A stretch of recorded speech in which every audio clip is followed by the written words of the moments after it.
가짜 엄마. 무서워. 너무 제목부터가 무섭다. 제목이 무섭네. 이 사연은 경상도에 사는 임수민 씨가 아주 많은 고민 끝에 보내주신 사연인데요. 제보자 수민 씨 인터뷰를 일단 먼저 듣고 시작하겠습니다. 언니 올리기에는 진행 중이고 너무 긴 이야기라서 아는 것도 좀 꺼려지긴 했는데 최근에 이상한 일이 좀 있어서 이거는 내가 혼자 끙끙 앓기보다는 어디 한번 알려볼까? 이런 생각으로 좋은 시작해서 방법이에요. 여기 제목까지 오게 됐네요. 이 이야기는 지금으로부터 19년 전 주인공인 수민 씨가 그러니까 10살 정도 됐을 때 무렵에 시작이 되었어요. 제가 끔찍했던 그날의 기억을 전해드리겠습니다. 네. 저는 대구에 살고 있는 10살 임수민입니다. 저는 아빠와 단 둘이서 살고 있었어요. 사실 저는 엄마를 한 번도 본 적이 없어요. 어른들 말로는 제가 아주 어릴 때부터 아빠가 저를 혼자 키우셨대요. 근데 혼자여도 딱히 슬프진 않아요. 수민아, 아빠 왔다. 아빠! 일로 와봐. 으짜, 이거 우리 딸. 왜냐면 아빠가 서울에 다녀오시면 혼자 둬서 미안하다고 예쁜 머리핀, 원피스, 간식거리까지 잔뜩 사다 주곤 하셨거든요. 그런데요. 이런 저희 가족에게 최근에 좀 이상한 일이 생겼습니다. 그날은 1년에 한 번 할머니 집에 가는 추석날이었어요. 할머니는 작은 시골 마을에 살고 있었는데요. 그래서 밤마다 유난히 주위가 캄캄하고 그치. 고요했죠.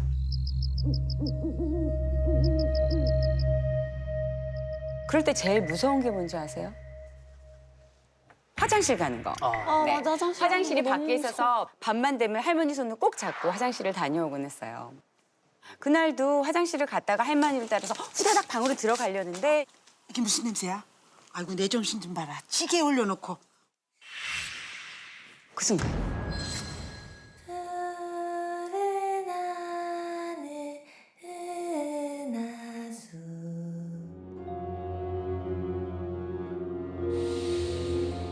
누군가 나지막하게 노래하는 소리가 들리는 거예요.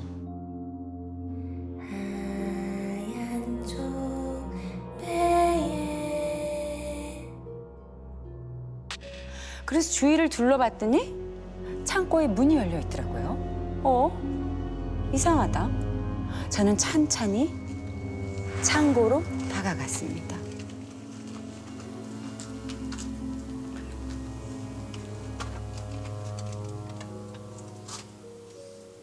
그런데 거기에 웬 여자가 앉아 있는 거예요. 오, 이거. 긴 머리에 분홍색 원피스를 입은 여자. 수수깡처럼 깡마른 다리를 위아래로 까딱까딱 흔들고 있었어요. 여자는 저랑 눈이 탁 마주치자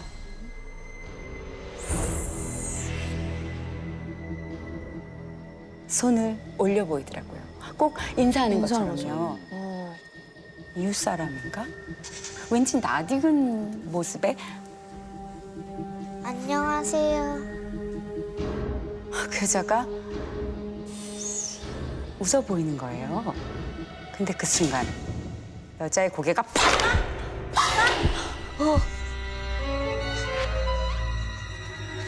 할머니! 전 너무 놀라서 할머니 방으로 뛰쳐들어갔어요. 할머니! 저희 창고방에 이상한 사람이 있어요. 에이, 이 야밤에 거기 누가 들어가? 네가 잘못 봤겠지. 아, 진짜예요. 긴 머리에 분홍 원피스를 입고 있는 여자가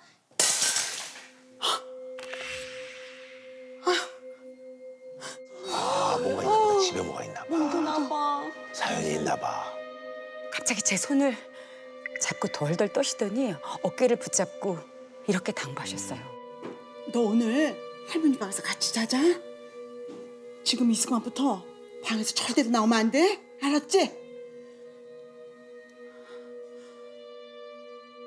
그리고 언제 잠이 들었는지 모르겠어요. 수민아, 수민아? 스며시 눈을 감았다가 살짝 눈을 떴는데요. 아빠가 계셨죠. 그 옆에는 처음 보는 스님이었어요. 그것이 다시 돌아올 것입니다. 하나는 항상 지갑에 넣고 다니십시오. 그리고 두 분 속옷에 주머니를 만들어 각각 하나씩 넣고 다니다 한 달 후 꺼내어 속옷과 함께 태우셔야 합니다. 단 이 봉투는 절대 열어보시면 안 됩니다. 할머니는 바느질로 제 속옷에 주머니를 만들어서 부적을 넣어주셨습니다. 옛날에 그랬어. 그리고 집 밖을 나갈 때는 반드시 부적을 넣은 속옷을 입어야 한다면서 신신당부를 하셨죠. 행운의 부적 덕분일까요? 대구로 돌아온 저는 평소하고 다름없는 평온한 일상을 살고 있었어요. 그리고 약속한 한 달째가 되는 날. 아빠와 부적을 모은 뒤 할머니 집으로 가기 위해서 차에 올라탔는데요. 잠깐 잠에 들었다가 눈을 떠보니까 아빠가 없는 거예요. 어디 가셨어? 그런데 그때 빈 운전석에 빨간 봉투 하나가 눈에 들어왔어요. 아빠가 서둘러 막 내리면서 하나를 떨어뜨리셨나 봐요. 그런데 있잖아요. 그 안에 뭐가 들어있을지 아, 궁금해. 너무 궁금한 거죠. 애들은 또 보면 궁금해. 애들은 보면 궁금해. 저는 호기심을 참지 못하고 봉투를 살며시 열어보았습니다. 안 된다니까. 이게 뭐야? 봉투 안에 든 건 더럽고 낡은 종이었어요. 이 더러운 게 무슨 행운을 준다는 거지? 이렇게 생각하고 있었는데 뭐 하는 거야? 너 이거 꺼리면 큰일 나는 거 몰라? 아빠는 잔뜩 화가 난 표정으로 제 손에서 낚아채듯이 부적을 들고 가셨어요. 그리고는 그 자리에서 다급하게 부적을 태우기 시작하셨죠. 아버지가 막 부적을 낚아채서 침대시 라이터를 켜서 부적에 불을 붙이는데 불은 안 붙고 부적을 뒤지고 그을리다시피 하니까 그제서야 계속 안 타다가 겨우겨우 탔는데 그 상황이 어렸을 때 신기했던 것 같아요. 왜 안 타지? 크고 나서 타지 않은 게 정말 안 좋은 상황이구나 이렇게 알게 된 거죠. 그로부터 1년 후 이상한 일은 이게 끝이 아니었어요. 늦게까지 놀이터에서 놀다가 집에 가는 길이었습니다. 근데 저 앞에 익숙한 뒷모습이 보이는 거예요. 아빠인 것 같더라고요. 반가운 마음에 아빠 하고 부르려는데 웬 여자 실루엣이 찰싹 붙어 있는 거예요. 자세히 보니까 그때 창고에서 봤던 바로 그 여자였어요. 부동산 오피스.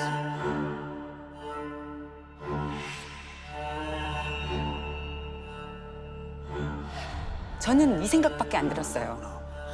아빠에게서 저 여자를 떼어놔야겠다. 그래서 저는 재빨리 다가가서 아빠의 한쪽 팔을 잡아당겼습니다. 그랬더니 여자가 표독스러운 얼굴로 저를 휙 째려보더니 그 여자도 반대편에서 아빠의 팔을 세게 잡아당기기 시작한 거예요. 줄다리기처럼. 그런데 어린 제가 감당하기엔 그 여자의 힘이 너무 센 거예요. 오. 안 돼요, 우리 아빠 안 돼요. 싫어, 저리 가요.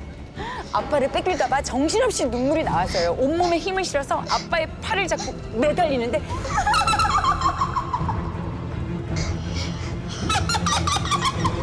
순간 눈이 번쩍 아빠! 뜨였습니다. 눈을 뜬 곳은 제 방 침대였어요. 꿈이야? 근데 꿈이라기에는 너무 끔찍할 정도로 생생한 느낌이었어요. 그런데 더 끔찍한 건 이후 그 꿈이 매일같이 반복이 되었다는 거예요. 꿈은 항상 똑같았어요. 아빠를 가운데 두고 그 여자와 기괴한 줄다리기를 해야 했죠. 근데 꿈이 계속될수록 여자가 잡아당기는 힘이 버거울 정도로 세지는 거예요. 그날도 아빠의 팔을 잡아당기고 막 안간힘을 쓰고 있는데 그 힘이 어찌나 센지 까딱하면 저까지 끌려갈 것만 같은 거예요. 그래서 정신없이 소리쳤어요. 나중에 오세요. 나 아직 어려서 아빠 필요하니까 아빠가 좋으면 나 다 크고 그때 오세요. 그 순간 여자가 팔을 당기는 걸 뚝 멈추더니 저를 물끄러미 쳐다보더라고요. 그리고선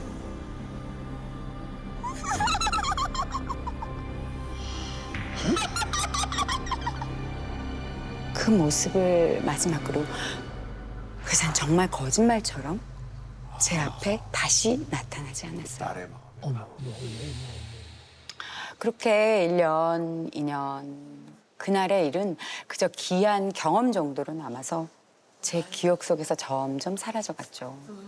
그리고 제가 22살이 되던 해였습니다. 다 크고 나서. 그날은 정말 그냥 평범한 날 중에 하나였어요. 그 꿈을 꾸기 전까지는요. 꿈에서 아빠랑 제가 어릴 때 다녔던 학교를 가게 된 거예요. 아빠는 늘 바빠서 학교 행사를 잘 못 오셨거든요. 아빠. 신이 나서 여기저기 돌아다니던 중에 아빠가 이런 말을 하시더라고요. 근데 수민아, 이제 너한테 용돈 못 주는데 괜찮아? 용돈? 용돈은 무슨. 저도 이제 성인이에요. 다 밥 벌어먹고 하니까 용돈은 이제 괜찮아요. 그래? 그럼 됐네. 내가 이제 더 해줄 게 없네. 아빠는 저를 보면서 기특하다는 듯이 웃어 보이셨습니다. 이 느낌 이상한데. 아빠는 저를 분위기 안 좋다. 그런데 그때 아빠의 어깨 너머로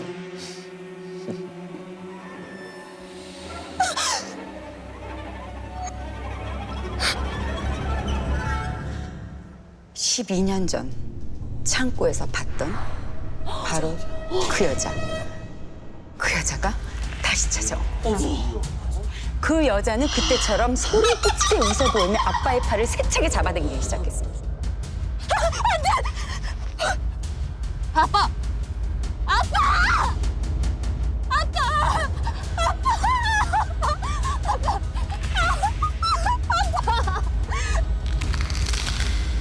그런데 그때 제가 잡고 있던 아빠의 팔이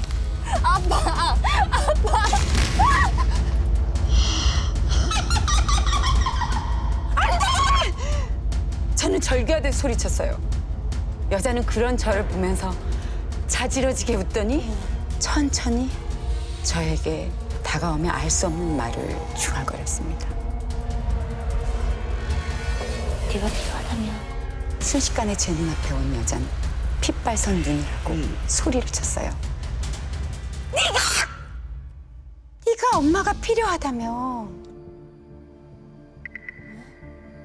그 모습을 끝으로 저는 기절하고 말았습니다. 눈을 떠보니 제 방 침대더라고요.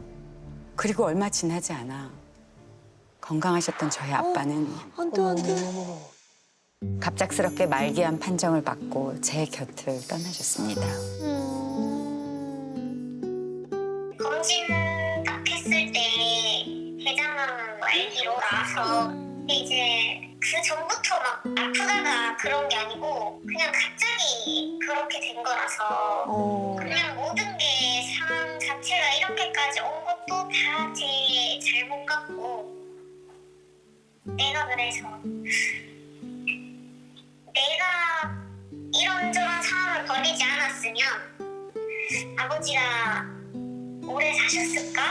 안 아프셨을까? 이런 생각은 진짜 많이 했죠. 사실은 또 그렇게 생각할 수 있죠. 49세 때도 할머니가 아빠 없어서 외롭겠다. 내가 다 챙겨드릴게. 이런 식으로 꿈에 나왔거든요.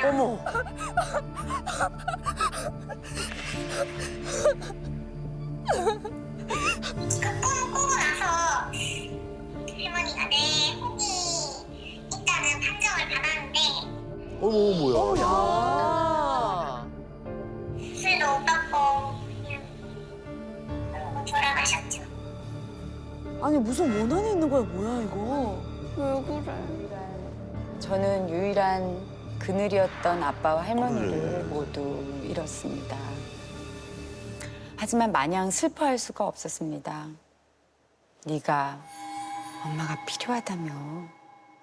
여자의 이 마지막 말을 듣는 순간 저희 가족을 지독히도 따라다녔던 그 여자가 누군지 생각났거든요. 생각이 나? 어릴 적 할머니는 홀로 딸을 키우는 아빠를 늘 걱정하셨어요. 그러던 어느 날 할머니가 어떤 여자분 손을 잡고 집에 들어오셨습니다. 수민아 보마. 그 모습이 천사처럼 예뻐서 저런 분이 우리 아빠의 짝지가 됐으면 좋겠다 했던 기억이 나요. 미경아 인사해라. 그런데 안녕하세요. 저는 25살 윤미경입니다. 할머니가 아빠 앞에서 인사를 시키셨는데 인사하잖아. 그분이 꼭 아이처럼 인사를 하시더라고요. 그 모습을 본 아빠의 표정은 차가워졌어요. 아니 얘. 아이고 참. 수민아 이리 와서 인사해. 옳지. 안녕하세요.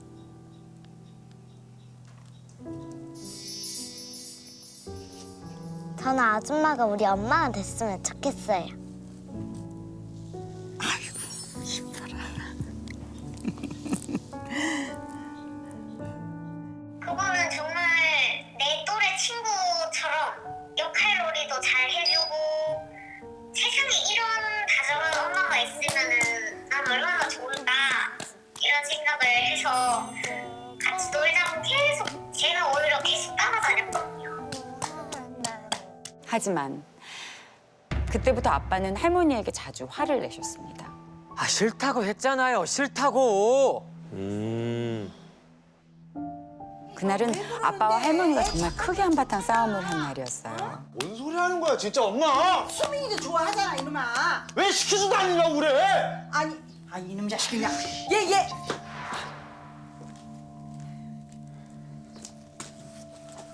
집에 데려다 줄 테니까 가요.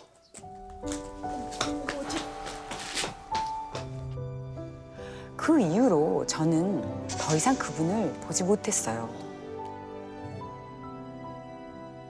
나의 아빠와 할머니를 모두 빼앗아간 가짜 엄마. 그런데 이제 제 차례가 온 걸지도 모르겠어요.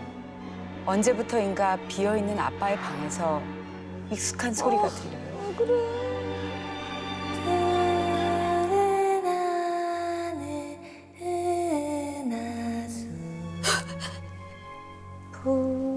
푸른 하늘 은하수 하얀 쫄배에 가짜 엄마가 이제 딸을 찾고 있는 걸까요? 그렇다면 전 어떻게 해야 하는 걸까요?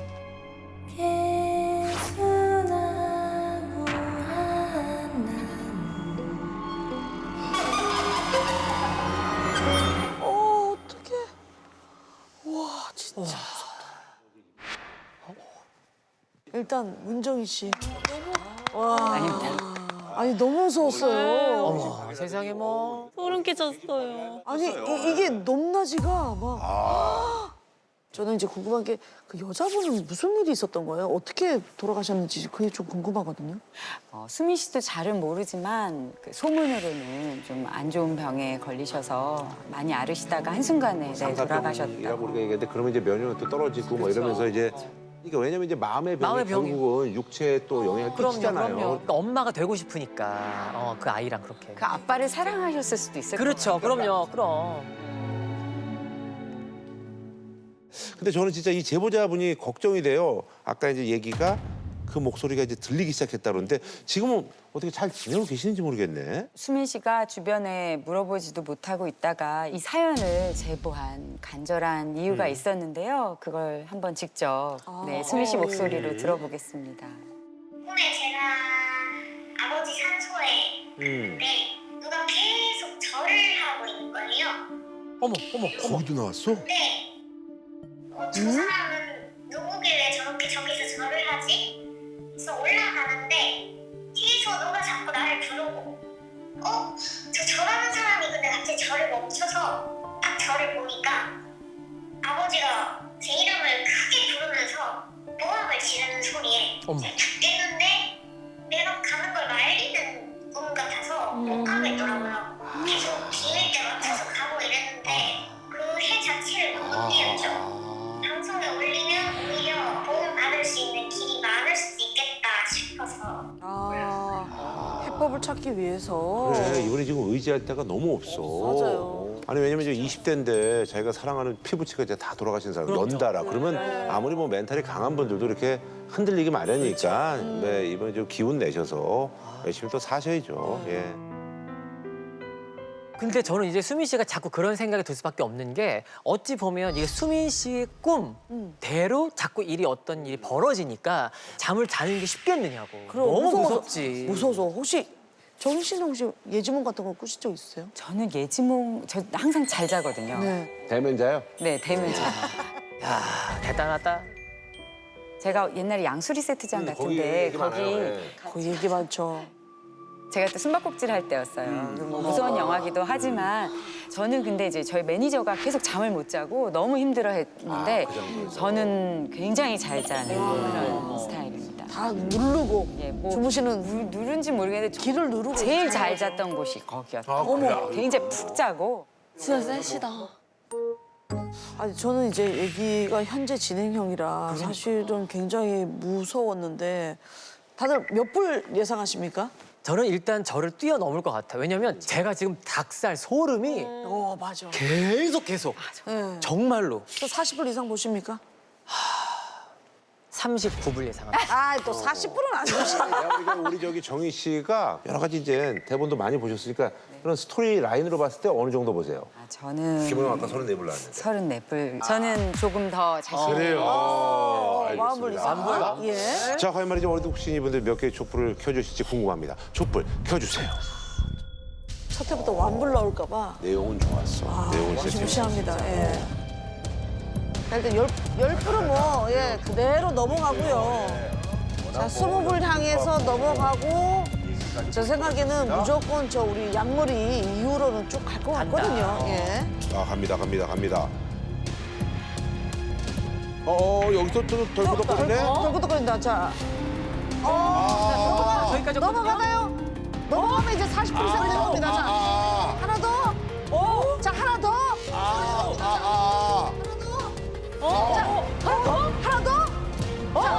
자, 3, 2, 1. 여기까지입니다. 몇 개요? 문정희 씨의 가짜 엄마는 총 38개의 촛불이 켜졌습니다. 아이고, 야.